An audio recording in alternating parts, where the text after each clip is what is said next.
Praise lord. అందరూ బాగున్నారా? యేసుక్రీస్తునందు మీకు శుభములు వందనాలు తెలియజేస్తున్నాను. మరొకసారి పరిశుద్ధ గ్రంథంలో నుండి ఒక వాక్యాన్ని చదువుకుందామండి. యోహాను సువార్త 2వ అధ్యాయం 5వ వచనాన్ని మనం చూసుకుందామండి. ఆయన తల్లి పరిచారకులను చూచి, ఆయన మీతో చెప్పునది చేయుడనెను.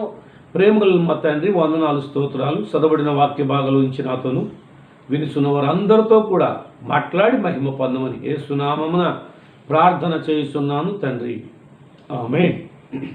ప్రభునందు ప్రియమైన దేవుని బిడ్డలారా, చదవబడిన వాక్య భాగాన్ని మనం గమనించినట్లయితే ఇక్కడ కానా అనే ఊరిలో ఒక వివాహం జరుగుతున్నప్పుడు ఆ వివాహం చేసుకుంటున్నది మరి ఆ కుటుంబానికి మరియా దగ్గర బంధువురాలు. ఆ కారణం చేత మరియా పిలువబడటమే కాకుండా అక్కడే ఉండి అక్కడ అన్నీ ఏవి కావాలో అంతా కూడా చక్కబెడుతూ చూసుకుంటుందన్నమాట.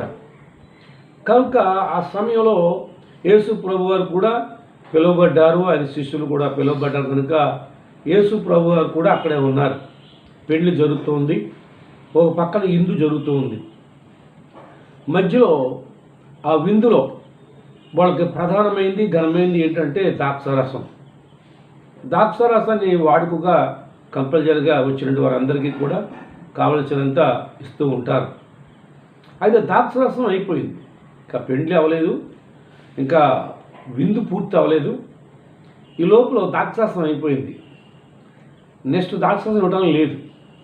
కానీ ద్రాక్షారసం సిద్ధపరచాలంటే అది అంత బేగా అవి కాదు, చాలా టైం తీసుకుంటుంది అనమాట, రోజులు.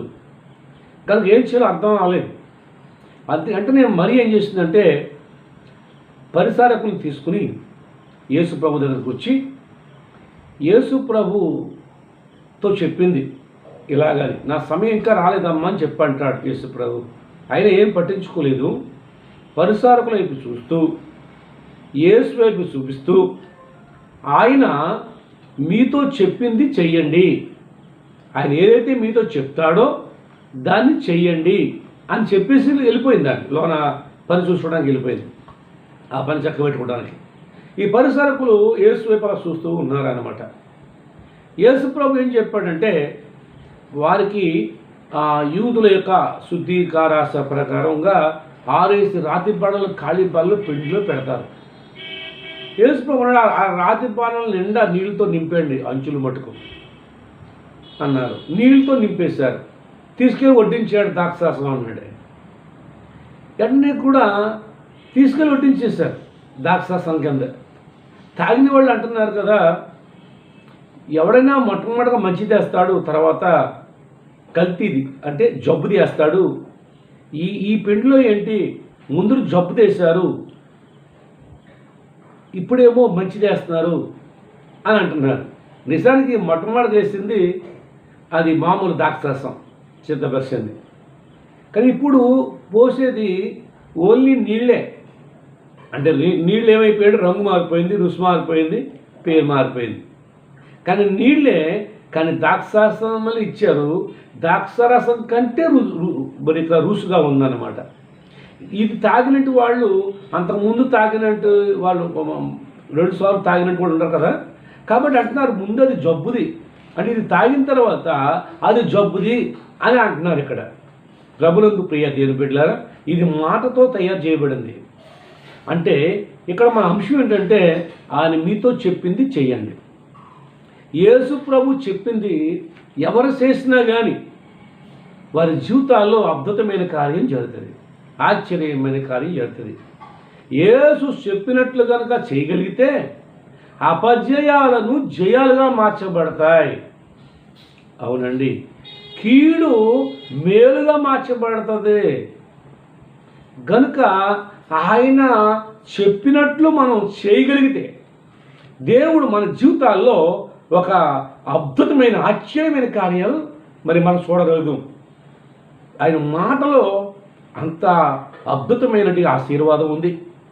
కాబట్టి ప్రభునందు పిల్లరా, దేవుడు నీతో చెప్పినట్లు నువ్వు చేయగలిగితే, దేవుడు నాతో చెప్పినట్లు నేను చేయగలిగితే అది గొప్ప ఆశీర్వాదం. అవును ప్రభునందు ప్రియమైన దేవుని బిడ్డలారా, పరిశుద్ధ గ్రంథంలో మనం చూసినప్పుడు మిమ్మల్ని హింసించు వారిని కొరకు ప్రార్థన చేయండి అంటాడు. యేసుప్రభు ఏమన్నాడు? మిమ్మల్ని హింసించు వారి కొరకు ప్రార్థన చేయండి అంటాడు. నిజానికి ఒకప్పుడు సౌలు పౌలుగా మారక పూర్వం ప్రభు దర్శనాన్ని పొందక ముందు క్రైస్తవ సంఘాన్ని హింసిస్తున్నాడు. హింసిస్తున్నట్టు యొక్క ఆయన కొరకు ప్రార్థన చేయడం మొదలుపెట్టారు. ఎప్పుడైతే ప్రార్థన చేస్తున్నారో వెంటనే కూడా హింసించేవాడి కొరకు ప్రార్థన చేయటం వల్ల హింసించేవాడు ఏమయ్యాడు తెలుసా? అంటే విధేయుడైపోయాడు. ఆవిడ విధేయతకు వచ్చి నా కొరకు ప్రార్థన చేయడు అంటాడు. కనుక నా కొరకు ప్రార్థన చేయండి అంటాడు. చూసారండి, అంటే ఆయన చెప్పిన మాటను మనం ఎప్పుడైతే నెరవేరుస్తామో అది చిన్న విషయమే కావచ్చు, కానీ దాని ద్వారా గొప్ప ప్రభావం దాని ద్వారా చూడగలుగుతామండి. కనుక పరిశుద్ధ గ్రంథంలో కూడా మనం చూసినట్లయితే యేసు ప్రభు వారు సువార్త ప్రారంభించినప్పుడు ఆయన మరి ఒకసారి ఇంకా శిష్యుల్ని ఏర్పరచుకోలేదు, అప్పుడే ఏర్పాటు చేసుకుంటున్నాడు. ఈ లోపల తెల్లవారులు వలేస్తారు, ఒక చేప పడలేదు. యేసు ప్రభు వారు ధోనిలో దిగి వల కలుపుకుంటుంటే వారు ధోనిక్కాడు. ఈయన ధోనెక్కగానే ఈ ధోని కొంచెం లోనకు నడిపించి అన్నాడు. లోనకు నడిపిస్తే అక్కడ ప్రజలకు వాక్యం చెప్పాడు. ఇంకా లోతుకి వెళ్ళిపోని అన్నాడు. ఇంకా లోతుకు నడిపించిన తర్వాత వలయ్యి అన్నాడు. ప్రభు తెల్లవారులు వేసాం, చేపల వేటకి వెళ్ళాం, తెల్లవారులు వేసాం, ఒకసారి పడలేదు. అయినా కానీ నీ మాట చొప్పున వేస్తున్నాను అంటే నిజానికి ఆయనకి ఇష్టం లేదన్నమాట. నీ మాట తీయలేక నీ మాట చొప్పున వేస్తాను అని చెప్పేసి వల వెయ్యగానే వల లాగటుంటే చిరిగిపోతుంది అనమాట. విస్తారమైన చేపలు దాంట్లో పడిపోయాయి. అప్పుడు మళ్ళీ పక్క దోలుడు కూడా వచ్చి వాడికి హెల్ప్ చేయమని అడిగితే హెల్ప్ చేస్తే ఆ ఒక్క వలలో చేపలు పైకి లాల్పులకి 2 దోలు నిండిపోయి పెద్ద రాశిగా ఉందన్నమాట. ప్రభునందు ప్రియ దేవుని బిడ్డలు చూసారు, ఆయన చెప్పినట్లు మనం చేయగలిగితే తెల్లవారులు కూడా వాళ్ళు ప్రయాసపడ్డారు, కానీ నిరాశతో ఉన్నారు ఒక్క చేప పడక. ఆయన చెప్పాడు వలయ్య అన్నాడు, ఒక్క మాట, ఆ మాట చొప్పున వేస్తానని చెప్పేశాడు. ఇష్టం లేకపోయినా కానీ కనుక విస్తారమైన చేపలను వాళ్ళు పట్టగలిగారు. కాబట్టి ప్రియమైన దేవుని బిడ్డలారా, దేవుని వాక్యంలో మనం చూసినట్లయితే దేవుడు చెప్పింది ఎవరు అయినా సరే వారు చేయగలిగితే గనక అందుట్లో గొప్ప ఆశ్చర్యమైన కార్యాలు చూస్తాం, ఆశీర్వాదాన్ని చూస్తాం. నవాబుతో అన్నాడు దేవుడు, ఇదిగో నీ కొరకు నీ కుటుంబం కొరకు వాడని తయారు చేయి. కానీ కొలతలు చెప్పాడు, ఏ కర్రో చెప్పాడు, ఆ ప్రకారం తయారు చేయన్నాడు. అంతే, తయారు చేయమని ఒక మాట అన్నాడు ఆయన. అది తయారు చేయడానికి 120 సంవత్సరాలు పట్టింది. అంటే ఆ కాలంలో వారు ఎక్కువ సంవత్సరాలు వారు జీవించారు కనుక అది 120 సంవత్సరాలు పెట్టినా కానీ తక్కువ కాలంగా అనిపించింది వాళ్ళ వయసును బట్టి. కాబట్టి ప్రియమైన దేవుని బిడ్డలారా, 120 సంవత్సరాలకి ఆ వాడ పూర్తయింది. కానీ 120 సంవత్సరాలు కూడా ఒకే ఒక మాటకు విధేయత చూపించి దేవుడు చెప్పాడు అని చెప్పేసి వాళ్ళు చేశారండి. అందరూ యాగం చేసిన వాళ్ళే, అందరూ యాగం చేస్తున్నారండి. ఇదేంటిది, వాడు ఎవడైనా సౌతులోటం చేస్తాడు, ఇక్కడ పొలాల్లో చేస్తున్నాం ఏంటని ఒకడు, ఈ వాడు సౌతులోకి ఎలా మోసుకెళ్తున్నాను ఒకడు, ఈ వాడెందుకు చేస్తున్నావు, ఇదంతా మునిగిపోద్ది. మన దాంట్లోకి వెళ్తే ఆ వర్షం పడినప్పుడు మనం కాపాడటానికి అంటుంటే నవ్వుతున్నారు, అపహాసం చేస్తున్నారు. ప్రియమైన దేవుని బిడ్డలారా, ఎవరు ఎంతమంది అపహాసం చేసినా ఏది పట్టించుకోలేదు, దేవుని మాటను మాత్రమే గురిగా పెట్టుకున్నాడు. అపహాసం చేస్తే చేయనివ్వండి, నాకెందుకు, నా దేవుడు మాట్లాడే దేవుడు, జీవంగల దేవుడు, సృష్టికర్త అయిన దేవుడు నాతో మాట్లాడాడు, ఇలా చెయ్యండి అని చెప్పాడు, నేను చేస్తున్నాను అంతే అనుకున్నాడు. కానీ 120 సంవత్సరాలు అయిపోయింది, వాళ్ళలోకి వెళ్ళిపోయారు. కుటుంబం అంతా ఎంతమందితో చెప్పినా ఎవరు కూడా నమ్మలేదు, లోబడలేదు, బంధువులు కూడా వినలేదు. అయితే ప్రభునందు పిల్లలు గమనించండి, అదే కుటుంబం వాళ్ళకి వెళ్ళింది, ఇంకా 6 రోజులు అవకాశం ఇచ్చాడు, ఒక్కడు రాలేదు.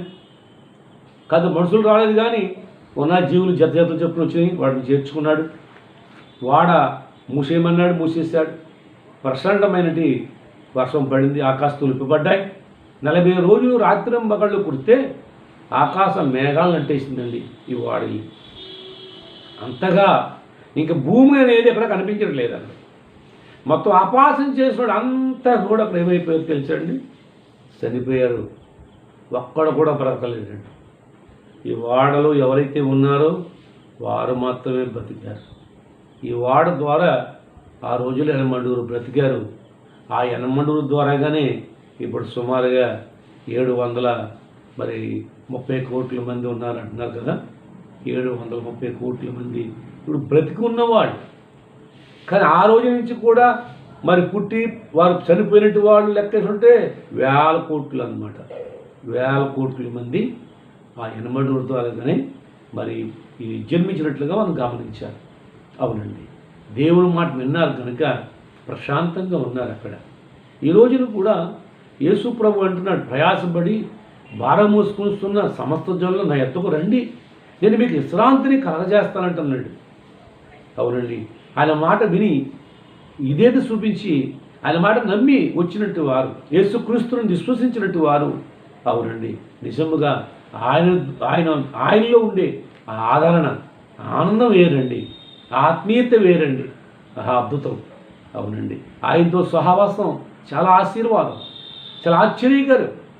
చాలామంది అపహాసం చేయొచ్చు, ఏమండి అవహేళన చేయొచ్చు. నువ్వు ఆ మాత్రం దిగిపోయావా, నువ్వు అందులో పుచ్చేసుకున్నావా అని. ఏమంటే ఒక మాట చెప్పనా, యేసు ప్రభు నమ్ముకున్న తర్వాత అందరూ తెలిసింది, మీరు దేవుడు నమ్ముకున్నాం అంటారు కదా. అంతేకాకుండా యేసు ప్రభు నమ్ముకున్న తర్వాత ఎవరు త్రావుడు మానేస్తారు, వ్యభిచారం మానేస్తారు, దొంగతనం మానేస్తారు. ఎంతోమంది ఏం చేశారు, వాళ్ళ జీవితాలను బాగు చేసుకున్నారు. మరి ఎందుకు అపాసం చేస్తారండి? యేసు ప్రభు నమ్ముకుంటే. యేసు ప్రభు నమ్ముకుని అవునండి క్రూరులు మంచివారుగా మారారు, చెడ్డవారు మంచివారుగా మారారు. ఏమండి ఇతరులను ప్రేమించేవారుగా మారారు, ఇతరులకు ఉపయోగకరంగా మారారు, ఇతరులకు సహాయకులుగా మారారండి యేసు ప్రభు నమ్ముకోవటం వల్ల. నమ్ముకోక ముందు చాలా హింసకులుగా ఉన్నట్టు వారు, చాలా బాధపట్టినట్టు వారు, చాలా బాధాకరంగా జీవించినట్టు వారు యేసు ప్రభు నమ్మకం వల్ల ఒక మంచిగా మారిపోయారు. మరి అటువంటిప్పుడు మరి మంచి జరిగింది కదా. చాలామంది అది తెలియక మతము అంటారు. ఇది మతం కాదు, మార్గం అండి. ఈ మార్గంలో నెమ్మది ఉంది, ఈ మార్గంలో శాంతి ఉంది, ఈ మార్గంలో సమాధానం ఉంది, ఈ మార్గంలో నిత్య జీవం ఉందండి. అది తెలియక చాలామంది అపార్థం చేస్తారు. నిజంగా ఒక త్రాగొచ్చి తన భార్యను కొడుతున్నాడు అనుకోండి, వాడిని ఏదన్నా అంటారా? అందరూ వాడు జోలికి వెళ్ళకడరా, వాడు డీల్బింగ్ ఉన్నాడు అంటారు. అదేంటండి? ఏమండి ఒక చెడ్డ పని చేసిన వాడినేమో ఏమనరా, ఒక మంచి పని చేస్తే వాడిని ఎందుకు అలా చూస్తారు? నాకు అదే అర్థం అవ్వలేదు. ప్రియమైన దేవుని బిడ్డలారా, ఎవరు ఏమనుకున్నా కానీ యేసుక్రీస్తులో గొప్ప సమాధానం ఉందండి.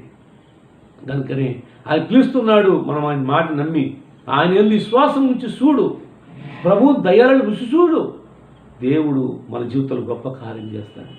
వాడనులోకి వెళ్ళినట్టు వారు భద్రంగా ఉన్నారు. యేసుక్రీస్తునందు ఉన్నప్పుడు మనం నిత్య జీవంలో ఉంటాం.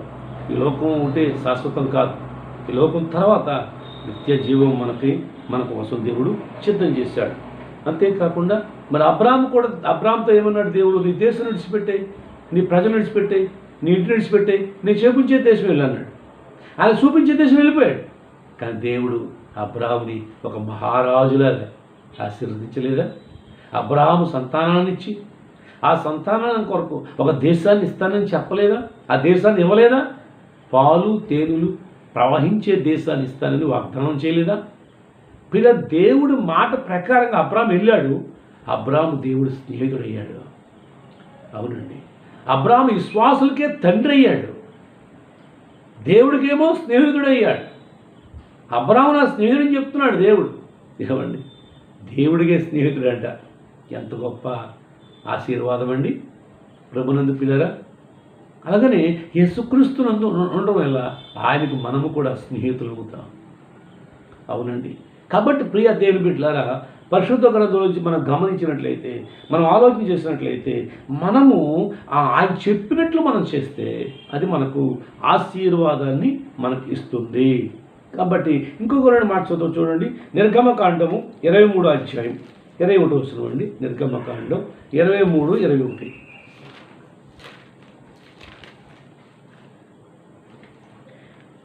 ఆయన సన్నిధిని జాగ్రత్తగా నుండి ఆయన మాట వినవలెను. ఆయన కోపము రేపవద్దు. మీ అతిక్రమములను ఆయన పరిహరింపడు. నా నామము ఆయనకున్నది. 23:21 కదా. ఆయన అన్నాడు, ఆయన సన్నిధిని జాగ్రత్తగా నుండి ఆయన మాట వినవలను అంటున్నాడు. ఆయన కోపము రేపవద్దు అన్నాడు ఇక్కడ. ఆయన మాట వింటే ఆయన ఆశీర్వాదం మనకు వస్తుంది. ఆయన మాట వినాలి. ఇశ్రాయేలు ప్రజలకు దేవుడు తెలియజేస్తున్నాడు, ఇదిగో ఆయన కోపం రేపకండి. దేవునికి కోపం రేపకూడదు. కోపం ఎప్పుడు వస్తాడు దేవుడికి? ఏమండి, దేవుడి కోపం ఎప్పుడు వస్తుంది? ఏమండి, ఆయన మాట వినకపోతే కోపం వస్తుంది. ఏమండి, తల్లిదండ్రులకు ఎప్పుడు కోపం వస్తుంది పిల్లల మీద? ఏమండి, మాటకు లోబడకపోతే కోపం వస్తుంది. మాట వినకపోతే కోపం వస్తుంది. చెప్పింది చేయకపోతే కోపం వస్తుంది కదా. అలాగే పరలోక తండ్రికి మనం కోపం రేపకూడదు. ఏంటి కోపం వస్తానికి? ఈయన సృష్టికర్త, దేవుడు సృష్టికర్త. ఆ సృష్టికర్తని మనం సేవించాలి, స్తుతించాలి, ఆరాధించాలి తప్ప సృష్టిని కాదు కదా. ఈ సృష్టిని దేవుడు అంటే ఎలా? ఈ సృష్టిని దేవుడిని పూజిస్తే ఎలా? కనుక సృష్టికర్తను మనము ఆరాధించాలి. ఈ సృష్టిని చేయడం వల్ల కోపం వస్తుంది. అవునండి, ఆయన మాట ఏంటంటే ఏంటి? ఆయన్నే సేవించాలి. ఆయనే దేవుడై ఉన్నాడు, ఆయన తప్ప ఏదొక దేవుడు లేడు అని బైబిల్ గ్రంథం స్పష్టంగా చెప్తుంది. కాబట్టి ఆయన మాట వినాలి. ఆయన చెప్పినట్టు చేయటం వల్ల వారు దీవించబడ్డారు. చూడండి, పరిశుద్ధ గ్రంథంలో నుండి మనం గమనిస్తే ఆయన చెప్పినట్టు చేయటం వల్ల చూడండి. ఆదికాండము 26వ అధ్యాయం మొదటి వచనం. ఆదికాండము 26 మొదటి వచనాన్ని చదువుదాం. అబ్రహాము దినములలో వచ్చిన మొదటి కరువు గాక మరి ఒక కరువు ఆ దేశంలో వచ్చెను. అప్పుడు ఇస్సాకు గెరారులోనున్న ఫిలిస్తీన్ల రాజైన అబీమెలెకు నొద్దకు వెళ్ళెను. అక్కడ యెహోవా అతనికి ప్రత్యక్షమై, నీవు ఐగుప్తులోనికి వెళ్ళక నేను నీతో చెప్పు దేశమందు నివసించుము. ఈ దేశమందు పరవాసివై ఉండుము. నేను నీకు తోడయుండి నిన్ను ఆశీర్వదించెదను. ఏలయనగా నీకును నీ సంతానమునకును ఈ దేశములన్నీ ఇచ్చి నీ తండ్రి అయిన అబ్రహాముతో నేను చేసిన ప్రమాణము నెరవేర్చి ఆకాశ నక్షత్రముల వలె నీ సంతానమును విస్తరింపచేసి ఈ దేశములన్నీ నీ సంతానమునకు ఇచ్చేదను. అది ఇక్కడ గమనించండి. నేను నీతో చెప్పింది చెయ్యి, నేను చెప్పినట్లు ఇక్కడే ఉండు, ఐగుప్తు దేశం వెళ్ళకు. ఆ ప్రకారంగా కనుక నువ్వు చేస్తే నేను నిన్ను ఆశీర్వదిస్తాను, నేను నిన్ను దీవిస్తాను, నీ సంతానాన్ని విస్తరింప చేస్తాను, ఆకాశ నక్షత్రముల వలె విస్తరింప చేస్తాను, ఈ దేశాలన్నీ కూడా నీ సంతానానికి ఇస్తాను. నువ్వు నా మాట వింటే చాలు, నేను నీకు తోడుగా ఉంటాను, నేను నిన్ను ఆశీర్వదిస్తాను అని దేవుడు ఇస్సాకుతో మాట్లాడుతున్నాడు. నా మాట వింటే నువ్వు దీవించబడతావు, నా మాట వింటే నేను నిన్ను ఆశీర్వదిస్తాను, నువ్వు ఇక్కడే ఉండు, ఐగుప్తు వెళ్ళకు. కరువు వచ్చింది, మంచిదే, కరువు వచ్చినా కానీ నిన్ను పోషిస్తాను, ఈ కరువులో కూడా నిన్ను ఆశీర్వదిస్తాను, కానీ ఐగుప్తు దేశం మాత్రం వెళ్ళొద్దు అని ప్రభు చెప్తున్నాడండి. ఆ ప్రకారంగానే ఈయన దేవుడు మాట విని అక్కడే ఉన్నాడు, కానీ ఐగుప్తు దేశం వెళ్ళలేదండి. ఆ కారణం చేత బైబిల్ గ్రంథం ఏమైపడుతుందంటే 12వ వచనంలో ఆ ఇస్సాకు ఆ దేశం ముందున్న వాడి ఇత్తనం వేసి ఆ సంవత్సరము నూరంతల ఫలము పొందెను. అది 100 ఫలము పొందాడట. 100 30 కాదు, 60 కాదు, 100 రెట్లు పొందాడంటండి. ఏ సంవత్సరం? కరువు వచ్చిన సంవత్సరంలో ఆయన ఎత్తులు వేశాడు, 100 పంట పండింది. 13 కదా, గొప్ప అతడు మిక్కిలి గొప్పవాడగు వరకు క్రమక్రమముగా అభివృద్ధి పొందుచూ వచ్చెను. క్రమక్రమముగా అభివృద్ధి చెందుతూ వచ్చాడు, క్రమక్రమముగా దీవించబడుతున్నాడు. ఇంకా 14 వచనంలో కూడా అతనికి గొర్రెలు గొర్రెల ఆస్తియు గొడ్ల ఆస్తియు దాసులు గొప్ప సమూహమును కలిగినందున ఫిలిస్తీయులు అతని యందు అసూయపడిరి. అది ఆ దేశస్థులు ఇస్సాకు మీద అసూయ పడ్డారు. అంటే చాలాసార్లు అండి అసూయ ఎందుకు పడతారు? బాగుంటే ఒకళ్ళు అసూయ పెడతారు కదా, ఈ లోకంలో అంతే కదా. కనుక అసూయ పడినప్పుడు నీ మీద ఎవరైనా అసూయ పడ్డారు అనుకో, నువ్వు బాధపడతావు. చాలామంది బాధపడిపోతారు, ఏడిచేస్తారు, అయ్యో నా మీద నేనంటే అసూయ పడుతున్నారండి, నేనంటే ఎంతో కెట్టలేదండి అని. వాళ్ళు అసూయ పడుతున్నారు అంటే దేవుడికి తోడుగా ఉన్నాడని అర్థం. వాళ్ళు అసూయ పడుతున్నారంటే వాళ్ళకి లేని ఆశీర్వాదం నీకు ఉంది అని అర్థం. అంటే అసూయ పడినంతగా నీ శత్రువులు నేనంటే కెట్లేనంటే వాళ్ళు అసూయ పడినంతగా దేవుడు హెచ్చించేశాడండి ఇక్కడ. అది అసూయ పడినంతగా దేవుడిని ఆశీర్వదించాడు. ఎందుకు ఆశీర్వదించాడు? ఆయన మాట విన్నాడు. ఇంకా ఆ దేశాన్ని పరిపాలిస్తున్నట్టుగా వారు ఇస్సాకు దగ్గరికి వచ్చి ఏమన్నారు చూద్దాం ఒక మాట. 28 వచనం. వారు నిశ్చయముగా యెహోవా నీకు తోడై ఉండుట చూచితిమి గనుక మనకు అనగా మాకును నీకును మధ్య ఒక ప్రమాణం ఉండవలెనని. సరిపోతుంది. ఇక్కడ అన్యులు వచ్చి అన్నారు, దేవుడు నీకు తోడే ఉండడం మేము చూసాం, కనుకనే నువ్వు మా మధ్య ఉన్నప్పుడు ఒక సామాన్యంగా ఉండేవాడు ఇప్పుడు గొప్పవాడుగా అయిపోయావు. కారణం ఏంటంటే నీవు నమ్మిన దేవుడు నీకు తోడుగా ఉన్నాడు కనుక, నీ దేవుడు నిన్ను ఆశీర్వదించాడు కనుక నీవు గొప్పవాడుగా మారావు, నువ్వు గొప్పవాడు అయ్యావు. ప్రియమైన దేవుని బిడ్డలారా, అబ్రహాం గురించి కూడా అంటారు. అబ్రహాం గురించి కూడా అదే మాట చెప్పబడుతుందండి. చూడండి 24వ అధ్యాయం 34వ వచనం కానీ చదువుదాం. అంతటా అతడు ఇట్లా నేను అబ్రహాము దాసుడను, యెహోవా నా యజమానుని బహుగా ఆశీర్వదించెను గనుక అతడు గొప్పవాడాయను. చూసారండి, అబ్రహాము గొప్పవాడయ్యాడు.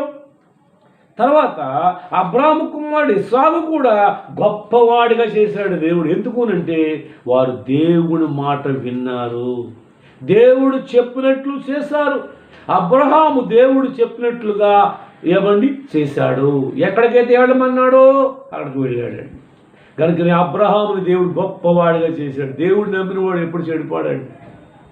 ఎవడు ఆయన నమ్మిన వాడిని ఎప్పుడు కూడా ఆయన విసర్జించడు. ఆయన అవునండి, ఆయన నామానికి మహిమ కలిగినట్లుగా నిన్ను ఆశీర్వదిస్తాడు. ఆయన గొప్పవాడిగా చేశాడు. ఎందుకంటే ఆ దేవుడు గొప్పవాడు, ఆ దేవుడు గొప్ప దేవుడు ఆయన. కనుక ఆ గొప్ప దేవుడికి మనం ఏం చేయాలంటే ఎప్పుడు కూడా విధేయత కలిగి లోబడి ఉండాలి.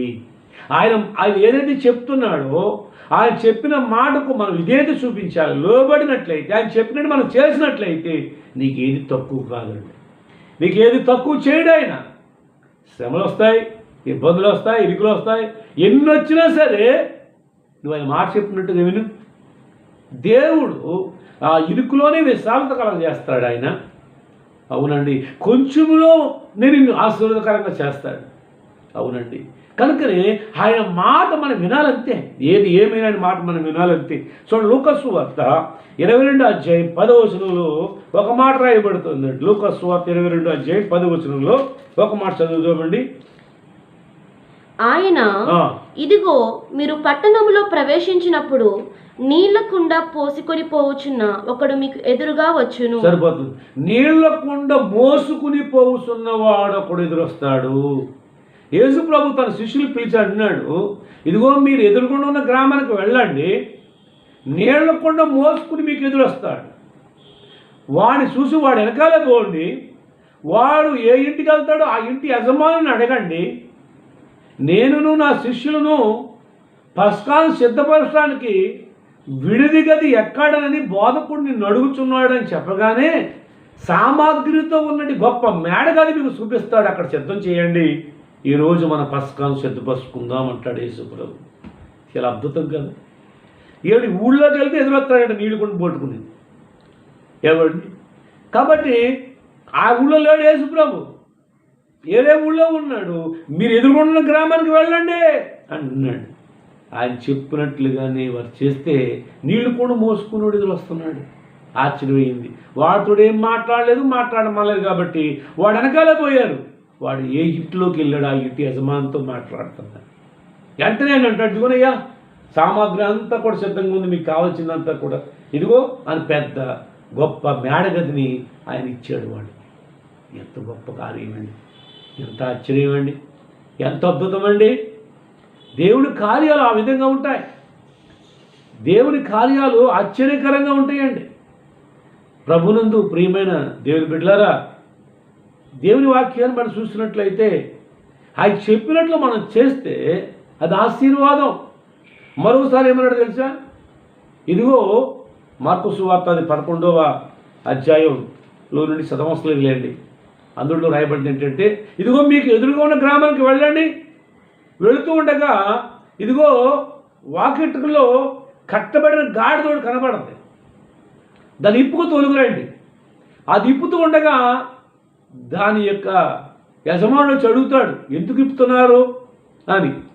ఇది నా ప్రభు కావాలని చెప్పండి, వాడే ఇప్పి తోలు పెట్టాడు మీకు అన్నాడు. నిజంగా వెళ్తూ ఉండగానే ఆ వాకిట్లో ఆ ఎదురుగా ఒక గాడిద కట్టబడి ఉంది. నిజం చెప్పాలంటే గాడిదలు కట్టరు, గాడిద దుడ్డు ఉండదు, ఆ కంచి తీయగానే లోనికి వెళ్ళిపోతాయి. పశువులు కడతారు కానీ గాడిదలు కట్టరు. అవునండి, అందుకని గాడిద సొంతమైన దొడ్డే ఇరుగును అంటది. కాబట్టి ప్రియమైన దేని పెట్టారా, ఇక్కడ కట్టబడి ఉందంటే ఇది మాట వినలేని గాడిద అనమాట, ఎవరికి పనికిరాని గాడిద. దీన్ని కట్టేసి పాడేశాడండి, దీనికి మేత తినకుండా చేశాడు దాని మీద ఉన్న కోపంతో. కనుక ప్రభు అంటున్నాడు, నాకు కావాలంటున్నాడు. వెంటనే ఇప్పేసి అక్కడ తోలు పెట్టేశాడు. తీసుకుపోడరా బాబు, ఊరిని అడిగితే ఆవిడడికి ఇచ్చేద్దాన్ని చూస్తున్నాను చాలా కాలంగా. ప్రభు కావాలా, అంతకంటే ఏంటి పట్టు తీసుకుపోండి. కానీ ప్రభు దాన్ని ఉపయోగించాడు, మంచిగా ఉపయోగించాడు. ప్రభును మోసింది అది, ఎవరినే మోయలేదు ఇంతవరకు. ఏ బరువు ఎత్తులేదు దానికి, ఏ బరువు మోయలేదు, ఏ బరువు మోయడానికి ఇష్టం లేదు. అది లోబడలేని గాడిద. కానీ యేసు ప్రభు మాటకు లోబడింది. కనుకనే ఆ గాడిదకి ఎంత ఘనత వచ్చిందో తెలుసా? ఆ గాడిదకి ఎంత ఘనస్వాగతం పలికారో తెలుసా? ఎందుకంటే ఆ గాడిద మీద యేసు కూర్చున్నాడు కనుక యేసును ఊరేగించారు. ఆ గాడిద ఊరేగించబడిందే. కాబట్టి ప్రియులారా, నేను చెప్పబోయే మాట ఏంటంటే, మీరు ఎదురున్న గ్రామం వెళ్ళండి, కట్టబడి ఉన్నటి గాడిద ఇప్పుకురండి అన్నాడు. ఎందుకు ఇప్పుతాడంటే ప్రభు కావాలన్నా వాడే ఇప్పుతాడని అలాగే చేశారండి. ఎంత ఆశ్చర్యమండి, ఎంత ఆశ్చర్యం, ఎంత అద్భుతమండి. ప్రభునందు ప్రియమైన దేని బిడ్డలారా, మనము ఆయన చెప్పినట్లు మనం చేసినప్పుడు అవునండి కీడులన్నీ మేలుగా మార్చబడతాయి. అవునండి, శ్రమ ఆశీర్వాదకరంగా మార్చబడిపోతుందండి. ఇబ్బందులన్నీ దీవెనకరంగా మార్చబడతాయండి ఆయన మాట వింటే. కాబట్టి ఆయన మాట మనం వింటున్నామా? ఆయన మాట మనం వినాలి. ఇంకా పరిశుద్ధ గ్రంథంలో చూస్తే హెబ్రీ పత్రిక 3వ అధ్యాయం 7-8 వచనాలు చదువుదాం. హెబ్రీ పత్రిక 3వ అధ్యాయం 7-8 వచనాలు చదువుదాం. మరియు పరిశుద్ధాత్ముడు చెప్తున్నాడు, నేడు మీరు ఆయన శబ్దమును వినిన ఎడల అరణ్యములో శోధన దినమందు కోపము పుట్టించినప్పటి వలె మీ హృదయములను కఠినపరచుకొనకుడి. అది ఇశ్రాయేల్ ప్రజలతో చెప్పబడుతుందండి. ఇశ్రాయేల్ ప్రజలు ఆ రోజున దేవునికి కోపం పుట్టించారు, దేవుని శోధించారు. ఆ విధంగానే ఇప్పుడు మీ హృదయములను కఠినపరుచుకోవద్దండి. వాక్యం వింటూ వాక్యం లోబడదాం. వాక్యం వింటూ దేవుడు ఏదైతే సెలవించాడో ఆ సెలవిచ్చిన ప్రకారంగా మనం లోబడదాం. ఆయన చెప్పినట్లు మనం చేద్దాం. ఆయన చెప్పినట్లు చేసామనుకోండి, అక్కడ గొప్ప ఆశీర్వాదం, లోట్లన్నీ కూడా సవరించబడతాయి. అవునండి ప్రియ దేని బిడ్డలారా, అక్కడ ముందు ద్రాక్షారసం మనుషులు తయారు చేశారు, అది అయిపోయింది. తర్వాత దేవుడి మాట ద్వారా సిద్ధపరచబడింది నీరే. అవునండి, ఆ నీరు ద్రాక్షారసంగా మార్చబడినప్పుడు మనుషులు తయారు చేసిన దానికంటే రుచిగా ఉందండి. మనుషులు తయారు చేసిన దాని ముందు జబ్బుగా ఉందని అంటున్నారండి, వాడు సాక్షి ఇస్తున్నారు. అవునండి, ఆడ ఎంత మార్పు జరిగిందో చూసారండి. అలాగనే మన జీవితాలు కూడా ఆయన మాట విన్నప్పుడు ఏమండి గొంగలి పురుగు సీతాకోక చిలుకగా మార్చబడుతుందండి. అలాగనే మన జీవితాలు గొంగలి పురుగులండి. పాపపు జీవితాలు, జన్మ కర్మ పాపముతో మనం నశించిపోతూ ఉన్నాం. కానీ మనందరి కొరకు, మన పాపముల కొరకు, మా పాపముల పరిహారం కొరకు పరలోకమందున దేవుడు పరలోకాన్ని విడిచిపెట్టి ఈ లోకమునకు వచ్చి కన్య మరియ గర్భమందు ఆయన జన్మించి మన కొరకు ఆయన 33.5 సంవత్సరాలు జీవించి దుష్టుల చేతికి అప్పగించబడిన వాడై మన పాపములు కలిగే శిక్షను ఆయన మీద వేసుకున్నాడు. ఆ శిలువని భరించాడు. ఆయన మరణించాడు, సమాధి చేయబడ్డాడు. 3 రోజున మరణాన్ని తిరిగి లేచాడు. అలాగనే ఆయన యందు ఉన్నట్టు మనం చనిపోయినా కానీ మరలా రెండో రాకడలో ఆయన వచ్చినప్పుడు మనం లేపబడతాం. లేపబడి మహిమ శరీరాలు దాల్చి ఆయనతో కూడా ఆ పరలోకానికి వెళ్తాం.